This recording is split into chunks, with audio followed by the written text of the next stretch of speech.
Hafız güvenlik görevlisinin tilaveti. Böyle bir istek var. Nedir bilmiyorum.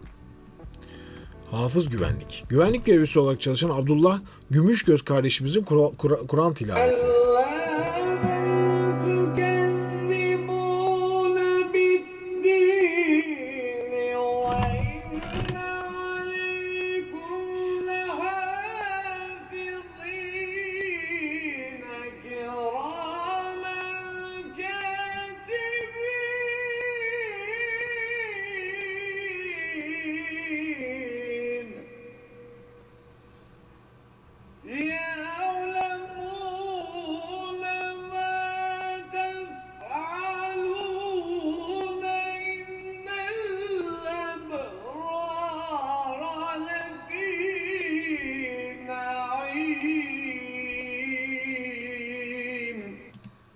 Evet, yani şimdi bu yorumlanmaya tamamen teknik olarak konuşayım.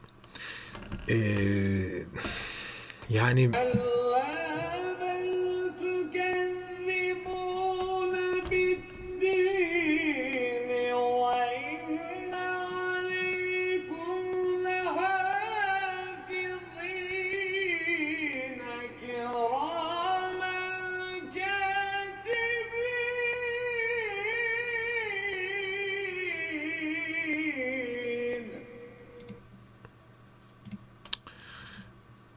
çok arada. Yani bozulmaya çok müsait.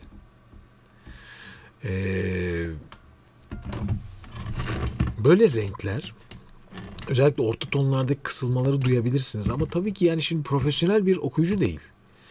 Başka bir meslekle uğraşıyor. Hatta haliyle o mesleğin yorgunluğu, o mesleğin gerektirdikleri de onun üzerinde. Yani bu kadar parıl parıl bir hafız gibi senelerce hani sadece aynı beklemek zaten hata. Ama çok güzel bir ses rengi var. Yukarı kafa bölgelerini çok iyi kullanmaya alışmış. Fakat bu reverb çok yanıltıcıdır. Çok yanıltır. Reverb size güç sağlar çünkü. O derinliğe verdikçe sesi çok daha kendinizi daha büyük bir aynada görürsünüz. Dev aynası değil ama hani daha güçlü bir hale getirir ve daha kolaylaştırır. Bütün her şey biraz daha kapandığı zaman gerçek rengin ne kadar parlak olduğunu görebilirsiniz. Ve çok yetenekli ama.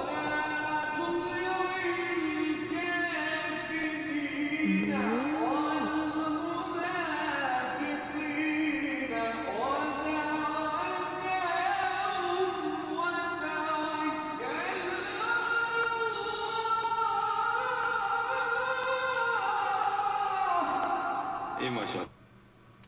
Parıl parıl gördüğünüz gibi. Reverb'ün de muhteşem bir katkısı var sanki. Gerçekten çok güzel. Bir de okuma stilinde birilerini çok fazla dinlemiş. Kulağı acayip dolu. Gerçekten çok çok dolu. Yukarı çıkıştaki diyafram kullanışı sadece burada çok dikkat edici. Bakın ona bir bakın. Şu son kısmı bakın.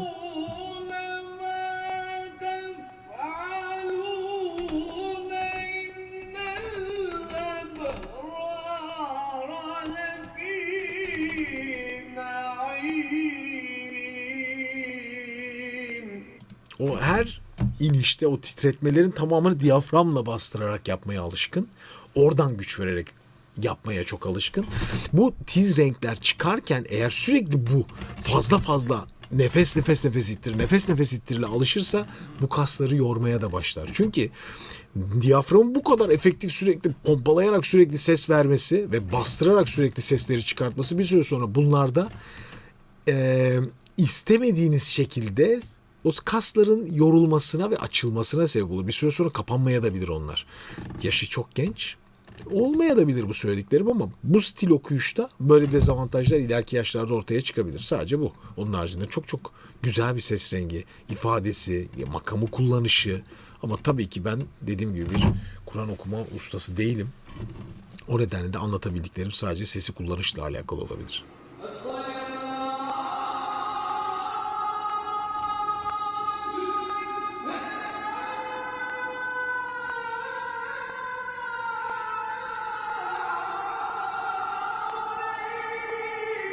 3 tane ayrı ton girişi yaptı. 3 tane de farklı tona gitti. görüntü olarak o tiz sesler bu alanda o kadar güzel yankılanıyor ki siz olsanız, siz de aynı şeyi yapsanız çok benzer his alırsınız.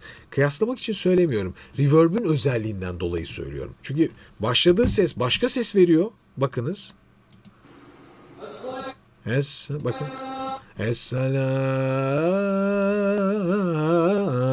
Karar veriyor. Ama karardan sonra nereye gidiyor bakın.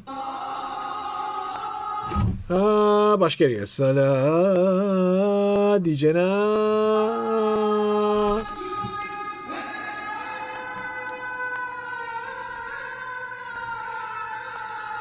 Son bıraktığı ses de ton tizi. Yani tık bir ton, tık bir ton, başka bir ton. Finalde de. O tizi çalıştırmaya çalışıyor. Tizi göstermeye çalışıyor size. O nedenle başladığı yerden çok başka bir yere gitti.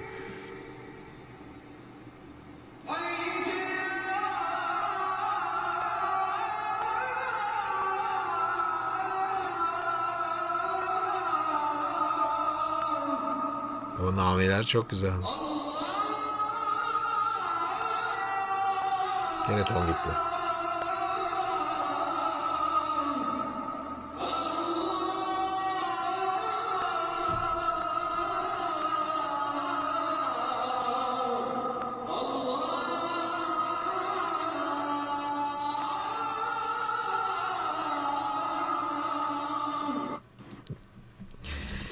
Tiz okumanın böyle bir şeyi var işte. Tiz okuma tutkusunun böyle bir şeyi var.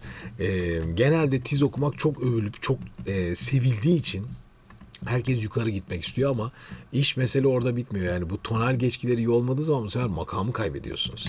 Makamı kaybetmeye başlayıp tize doğru yüklendikçe de daha fazla gırtlak yoruluyor. Daha fazla ses kasları düşme yaşıyor. Yani bakın bu yüklenmelerle devamlı burada okuma telaşıyla, tabii ki profesyonel mesleği o değil zaten, ben şu an atıyorum, başka sizler için de söyleyeyim, genele yaydığım zaman bu kadar buraya sürekli ısrar ederseniz bir süre sonra bu ses kasları gittikçe yavaş yavaş kapanması zorlaşabilir. Yüklenme ve zorlamalı okumalarda.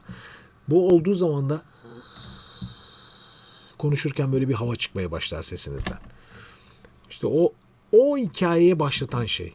Ve gittikçe sesiniz aşağı düşmeye başlar. Yani bir sesi alıyorsanız o sesle devam edin yani. Hangi tonu alıyorsanız ona devam edin. Çünkü çok mühim değil ya. Çok mühim değil yani, bilmiyorum. Bu çok önemseniyor ve bunu hiç doğru bulmuyorum yani. Tiz okumak hiçbir şekilde daha güzel yapmıyor hiçbir şey. Hiçbir şeyi daha güzel yapmıyor. Peki.